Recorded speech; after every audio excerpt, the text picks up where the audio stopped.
Israel telah memulai invasi darat besar-besaran ke kota Gaza Selasa 16 September 2025.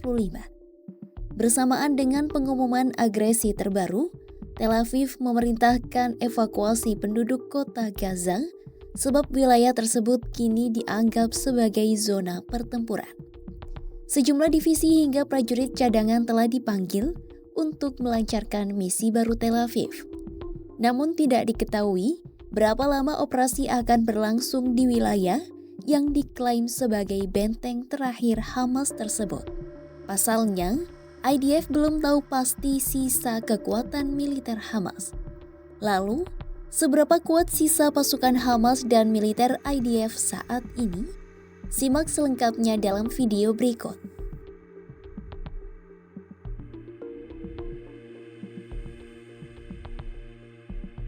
Dalam misi terbaru, Israel siap mengerahkan prajurit wajib militer dan prajurit cadangan sekitar 130.000 prajurit telah dipanggil.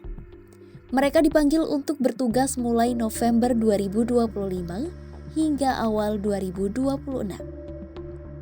Juru bicara utama IDF, Avi Defrin mengatakan, operasi untuk pengambil alihan Gaza akan memakan waktu beberapa bulan.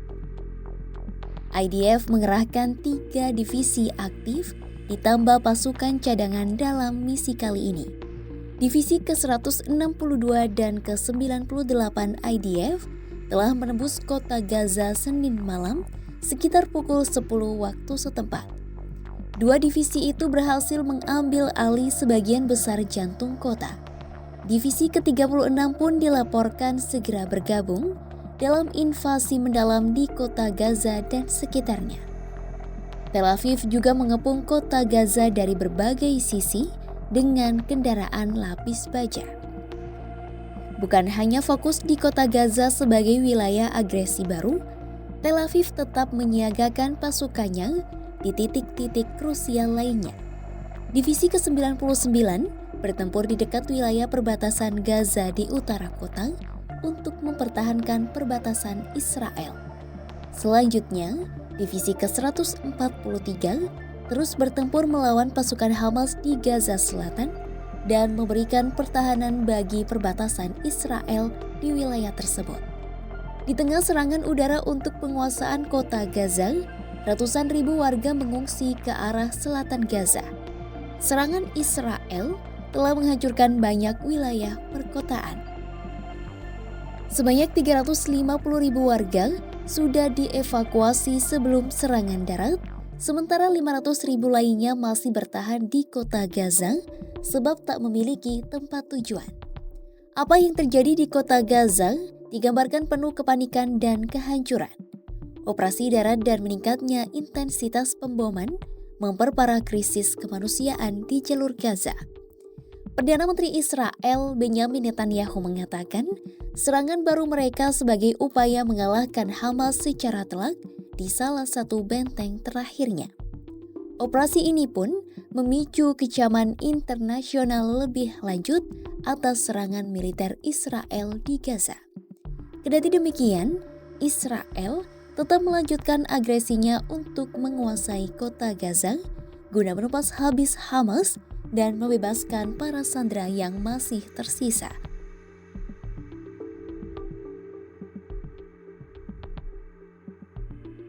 Masalah yang harus dihadapi pasukan IDF saat ini adalah kekuatan sisa pasukan Hamas di kota Gaza.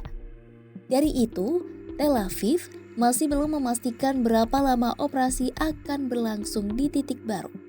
Pada awal perang, Hamas memiliki 24.000 pejuang yang terlatih dan siap tempur. Sayangnya, IDF telah membunuh sekitar 22.000 pejuang selama perang berlangsung. Terbaru, sumber IDF mengatakan Hamas hanya memiliki 2.000 hingga 2.500 pasukan siap tempur. Selain itu, kelompok Palestina ini dikabarkan memiliki puluhan ribu pasukan potensial tambahan yang bisa dipanggil. Tetapi, pasukan potensial tambahan Hamas ini jauh lebih muda dan kurang terlatih. Beberapa dari mereka juga berpartisipasi dari waktu ke waktu dalam penyergapan bergaya perang gerilya skala rendah. Seorang peneliti dan sejarawan Universitas Oslo yang mempelajari Hamas, Erik Skjær mengatakan, dalam hal kendali militer Hamas masih sangat berpengaruh. Menurutnya, Hamas sama sekali tidak terkalahkan, hadir secara aktif, dan terlibat dalam serangan harian terhadap pasukan Israel. Sebelumnya, Hamas dilaporkan memiliki militer formal dengan struktur komando dan organisasi yang dikenal sebagai urutan pertempuran. Namun, kampanye Israel telah menghancurkan tatanan itu dan menyebabkan pemberontakan alih-alih kampanye militer formal.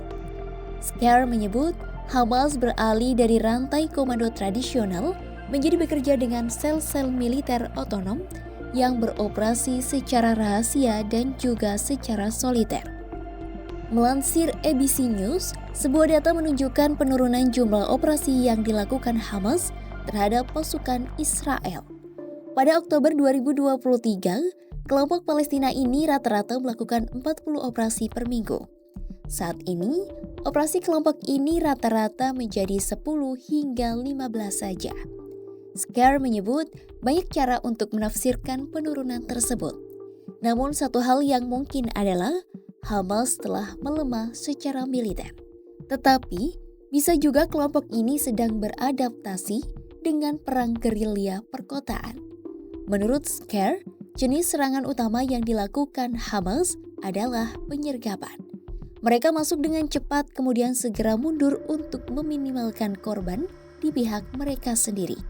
Di samping itu, para pengamat menilai kelompok Hamas secara aktif merekrut dari penduduk Gaza yang menderita. Mereka yang tergabung menjadi pejuang Hamas juga memiliki banyak keluhan baru dan kuat terhadap Tel Aviv. Eskalasi besar dalam perang Israel versus Hamas telah dimulai kembali. Israel bertekad menghancurkan Hamas dan membebaskan sandera. Namun di tengah upaya itu, taktik Hamas yang berbasis gerilya bisa membuat operasi darat baru Tel Aviv berpotensi panjang dan mematikan. Jika tidak diiringi solusi diplomatik, perang ini berpotensi menimbulkan bencana kemanusiaan yang lebih besar dan memperburuk ketidakstabilan kawasan. Simak terus update berita-berita menarik lainnya hanya di kanal YouTube Kompas.com.